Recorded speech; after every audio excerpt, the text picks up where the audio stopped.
Acts 2:38. Then Peter said unto them, Repent and be baptized every one of you in the name of Jesus Christ for the remission of your sins, and ye shall receive the gift of the Holy Spirit.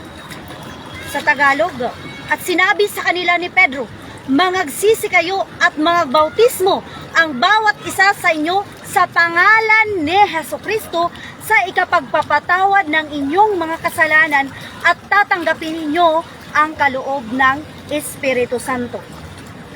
Acts 17 verse 30, And the times of this ignorance God winked at, but now commandeth all men everywhere to repent.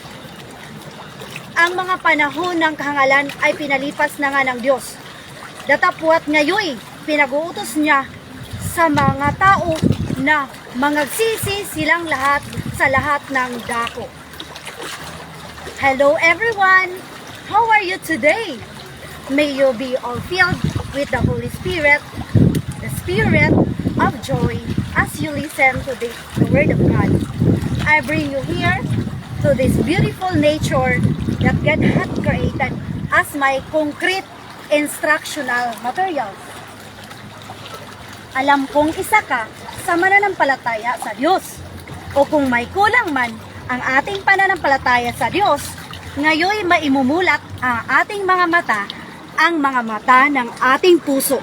Pusong may lubos na pananampalataya sa Diyos. Why? Because as you this nature, no wisest person in this world can create this.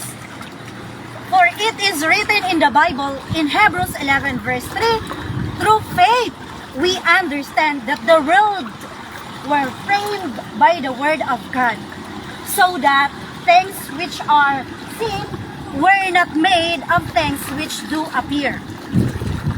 Sa pananampalataya ay natatalagtas natin na ang sanlibutan ay natatag sa pamamagitan ng salita ng Diyos.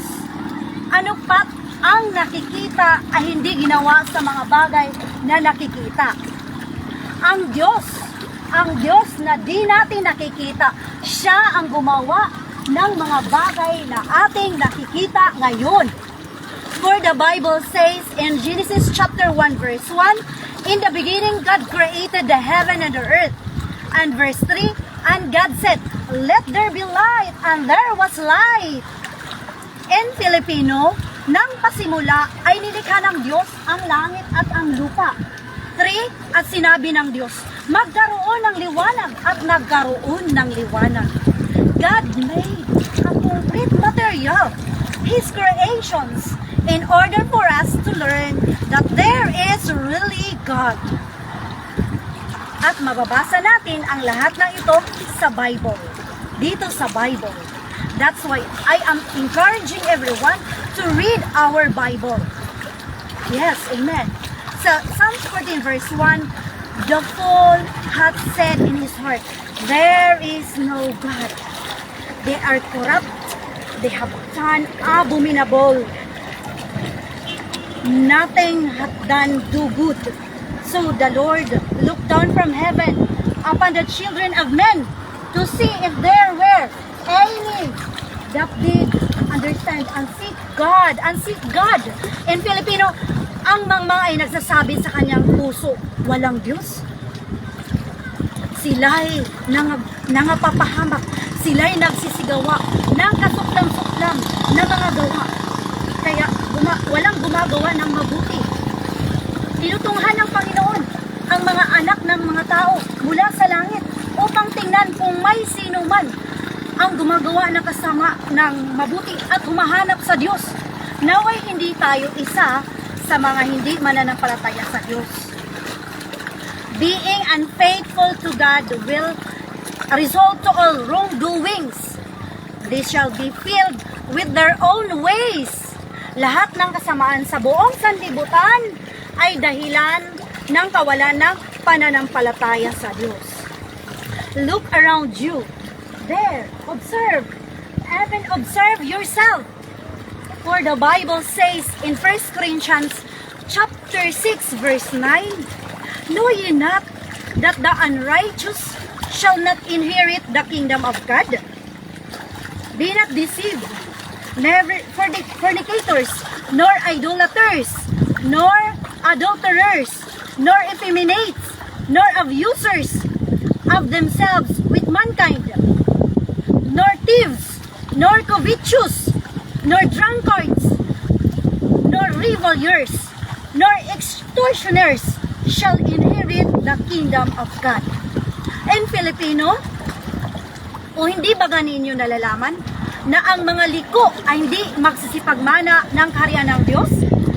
Huwag kayong padaya kahit ang mga mapakiapid,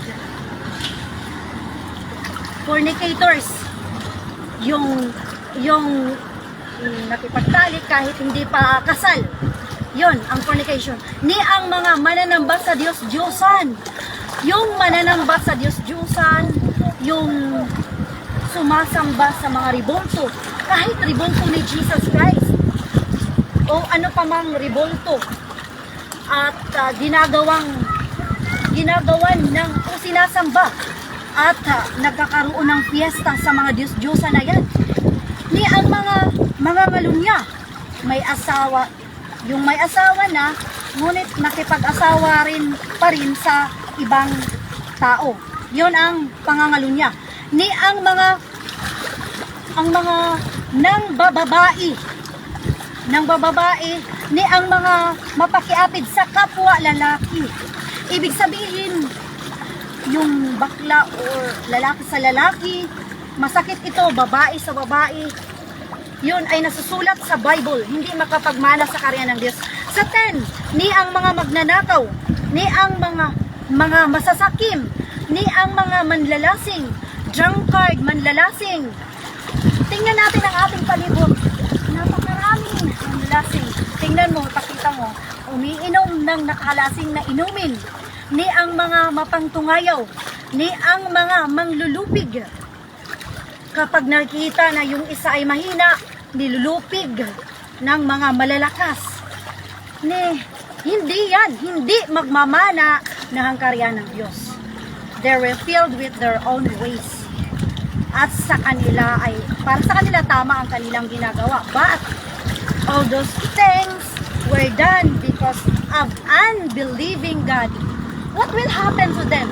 According to Revelation 21 verse 8, but the fearful and the unbelieving, fearful, abominable, and murderers, and warmongers, and sorcerers, idolaters, and all liars shall have their part in the lake which burneth that with fire with brimstone, which is the second death.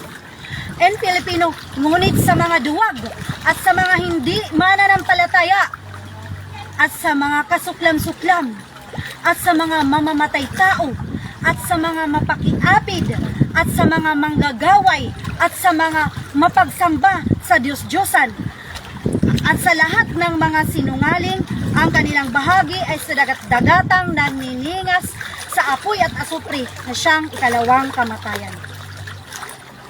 That is why God is calling now to repent. Repent for being fearful. Fearful means natatakot na pagtawanan ng ibang tao na siya'y nananampalataya na sa tunay at totoong Diyos. Hindi ipinaglalaban ang pananampalataya sa tunay at totoong Diyos. Repent from unbelieving. Manampalataya tayo sa Diyos. Matakot tayo sa Diyos. Amen. Repent from being drunkard. Umiwas tayo sa mga nakakalasing na inumin. Amen. Na siyang, alam ba natin, siyang ugat ng maraming kahalayan at kasamaan. Magsisi ka sa pagiging bakla or tumboy. Maniwala ka. Ang Diyos na makapangyarihan sa lahat ay kayang-kaya baguhin ang tao. Gaya ng nangyari sa kakilala ko. Lumapit ka sa kanya ng lubos. Layuan mo ang mga Diyos-Diyosan o mga ribulto o pinagpipistahan ng mga tao na siyang hindi tunay na Diyos. And be washed in the power, in the name of Jesus Christ. Be baptized in the name of Jesus Christ. For the Bible says in Acts chapter 2 verse 38, Then Peter said unto them, Repent and be baptized every one of you in the name of Jesus Christ for the remission of sins, and ye shall receive the gift of the Holy Spirit, the Holy Ghost. In Filipino, at sinabi sa kanila ni Pedro, Mangagsisi kayo at mangagbautismo ang bawat isa sa inyo sa pangalan ni Jesucristo sa ikapagpapatawad ng inyong mga kasalanan at tatanggapin ninyo ang kaloob ng Espiritu Santo. That is the only way, the biblical way of receiving Jesus Christ. For according to 1 Peter chapter 3 verse 21, the like figure whereunto even baptism doth also now save us, not the putting away of filth of the flesh, but answer of a good conscience toward God by resurrection of Jesus Christ. In Filipino, na ayon sa tunay na kahawig, ngayon nagliligtas sa makatuwid bagay ang bautismo, hindi sa pag-alis ng karumihan ng laman, kundi sa paghiling ng isang mabuting budhi sa Diyos, na sa pamamagitan ng pagkabuhay na maguli ni Jesucristo, nagliligtas sa makatuwid bagay ang bautismo. Jesus Christ was our great example. In Matthew chapter 3 verse 13, Then cometh Jesus from Galilee to Jordan, to John to be baptized of him. But John forbade him, saying, I have need to be baptized of thee, and comest thou to me? And Jesus answered and said unto him, Suffer it to be so now, for those it becometh us to fulfill righteousness. Then he suffered him. In Filipino, nang magagayoy na paroon si Jesus mula sa Galilea at lumapit kay Juan sa ilog ng Jordan upang siya'y bautismuhan niya. Datapwat ibig siyang sansalahin ng Juan na nagsasabi, kinakailangan na ako ang iyong bautismuhan at ikaw ang naparito sa akin. 15, ngunit pagsagot ni Jesus ay sinabi sa kanya, Payagan mo ngayon sapagkat ganyan ang nararapat sa atin, ang pagganap ng buong katuwiran ng magagay pinayagan niya siya. Ang Diyos ay nagbigay ng halimbawa na ang baptism ay lumulusong sa tubig, gaya niya na lumusong sa ilog Jordan. Ang baptism ay ganun din, mga kaibigan. For God said, according to John 13 verse 15, For I have given you an example that you should do as I have done to you. John 13 verse 15 in Filipino, sapagkat kayo binigyan ko ng halimbawa upang gawin naman ninyo ayon sa ginawa ko sa inyo. Ang baptism ay kailangan, mga kaibigan, malaki na at maraming tubig, gaya nito, at ang edad ni Jesus Christ ay 30 years old. Ganon din sa atin, sapagkat according to Mark 16 verse 10, He that believes shall be baptized, but he that believeth not shall be damned. In Filipino, ang sumasampalataya at mabautismohan ay maliligtas. Datapat ang hindi sumasampalataya ay parurusahan. Yan, mga kaibigan. Acts chapter 22 verse 16. And now, why tarriest thou? Arise, and be baptized, and wash away thy sins, calling on the name of the Lord. Amen. In Filipino, at ngayon, bakit ka tumitigil? Magtindig ka, at ikaw ay magpabautismo, at hugasan mo ang iyong mga kasalanan na tumatawag sa kapangalan ng ating Panginoon Diyos, sa kanyang pangalan. Ngayon, ano pang iyong ginagawa? Tumindig ka, magpabautismo ka.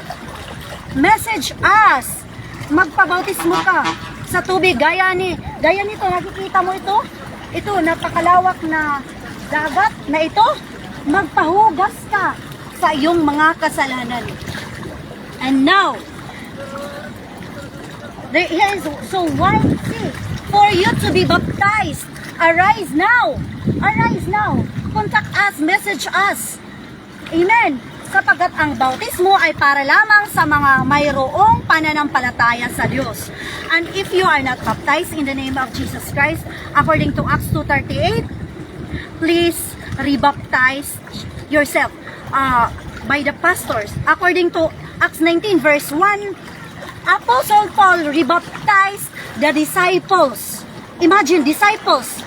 In chapter 19 verse 1, and it came to pass while Apollos was in Corinth, Paul, having passed through the upper coast, came to Ephesus and find a certain disciples, and these disciples were not baptized in the name of Jesus Christ.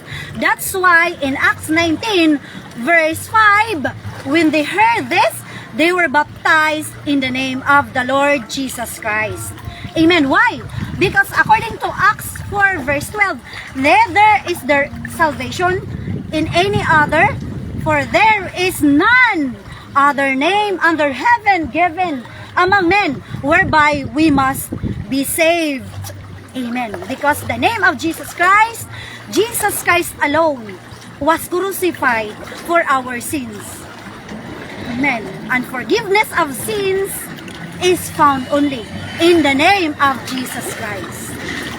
Sapagkat kakilakilabot kung hindi tayo magsisi at manampalataya at magpahugas sa ating mga kasalanan sa pangalan ni Jesucristo, sapagkat sa Biblia, according sa Revelation 20 verse 10, at ang dyablo na dumadaya sa kanila ay binulit sa dagat-dagatang apoy, at asupre na kinaroonan din naman ng mga hayop at ng mga bulaang propeta, at sila'y pahihirapan araw at gabi magpakailan-kailanman.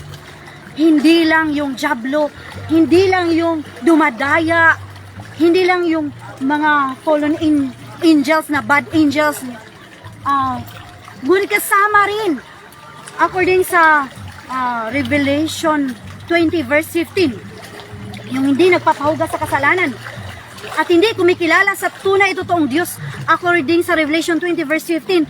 At kung ang sino man na hindi nasumpungan na sa buhay na aklat ng buhay ay binulid sa dagat-dagatang apoy. I believe that you don't want to be in the lake of fire. My friend, I tell you, there is really life after death. There is really life after death. According to 1 Corinthians 15 verse 52, in a moment, in a twinkling of an eye, at the last trump, for the trumpet shall sound, and the dead shall be raised incorruptible, and we shall all be changed. Amen. Ngunit sa isang sandali, sa isang kisap mata, sa huling pagtunog ng trompeta, sapagkat tutunog ang trompeta, at ang mga patay ay mga bubuhay na magmuli na walang kasiraan na, at tayong lahat ay babaguhin. Ang katawan na bubulok ay hindi na mabubulok. According sa Bible, sa John chapter 5 verse 29, at magsisibangon ang mga patay, mabubuhay na magmuli. Ang mga nagsigawa ng mabuti ay sa pagkabuhay na magmuli sa buhay, at ang mga nagsisigawa ng masama ay sa pagkabuhay na magmuli sa paghahatol. Yan po mga kaibigan. Purihin ang ating Diyos. Thank you for watching. To God all be the glory, glory, glory to Jesus Christ. Purihin ang ating Diyos. Maraming salamat. God bless po. Naway na intindihan natin ang kaligtasan, the way of salvation, the way to heaven. God bless everyone.